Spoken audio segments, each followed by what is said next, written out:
56 gigabyte smartphone, which are at a +10 while the market is at a -10.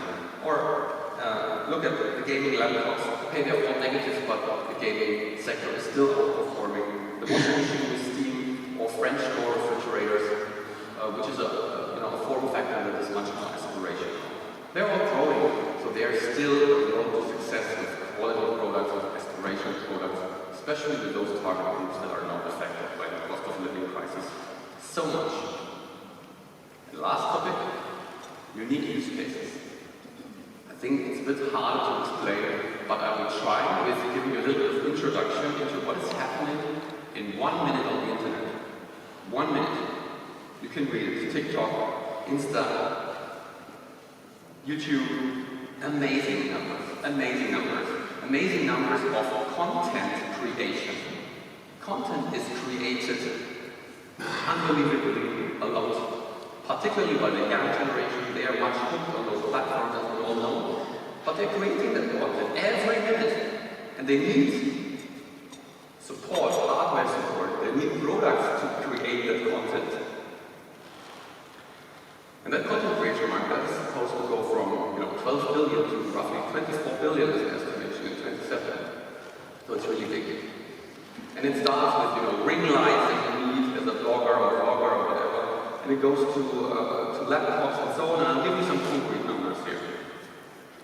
Laptops that we call creator laptops, or content creation laptops, they have specific configurations. They used to be just 2% of the market in 2019. Today they are 6% of the market. And at a higher price, obviously. Or digital cameras. Compact system cameras with the ability to shoot 4K or even 8K videos. They did not even exist in 2019, really. Today it's 17% of the market. And they sell more than $3,000 US. So that means vloggers, for example, they use these tools to create their professional content. Or webcams, which are positioned as content creation webcams for streamers on Twitch, right? Streaming the games, they want to have certain features with the webcams that make it easier for them to create that content. So it's really important to think about those use cases. It's not just content creation. That's just one example. It can be gaming. It can be kitchen. It can be, in our climate change, certain regions in the world have a very specific use case for fans, for air purifying, for air conditioning.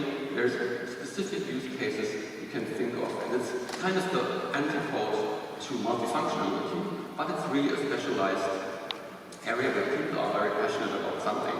And a good example is content creation because it's such a big market already. Including North America here as an estimation. We have seen record years, we have seen kind of record lows, and this year I want to leave you with saying, yes, the market will be more or less stable. That means a -7 in the first 5 months means, okay, the next 7 months will be definitely more positive. With the lacking recovery in China, we may also in the end hit a -2, right? That is not very unlikely as well, but I'm going to leave you with a couple of hope that the next month for sure we will see some positive signs and positive growth rates to come, especially in the end of the year. So with that, let me thank you all for your time. Let me thank you, IFA, for inviting us here, and all of you have a good time with the next speakers. Thank you very much.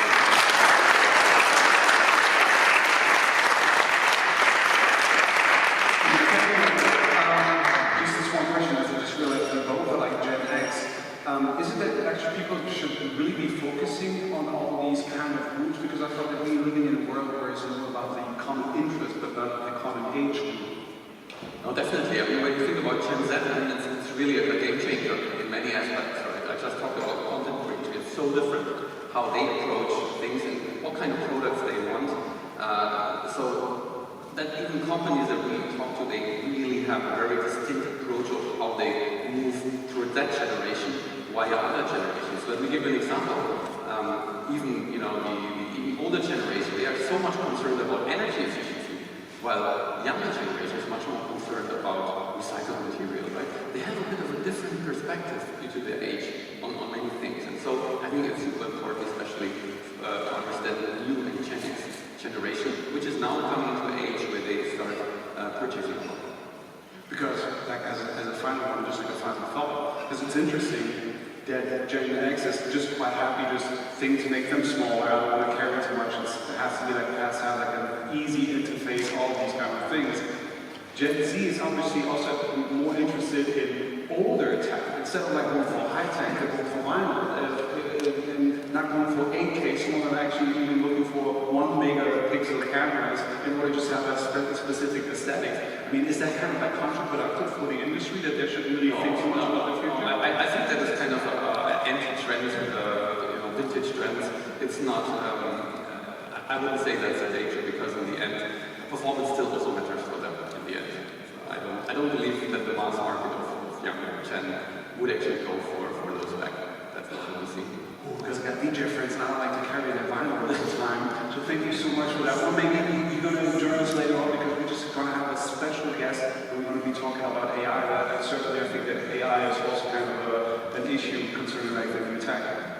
Absolutely. Looking forward to it. All right. Thank you, Norbert.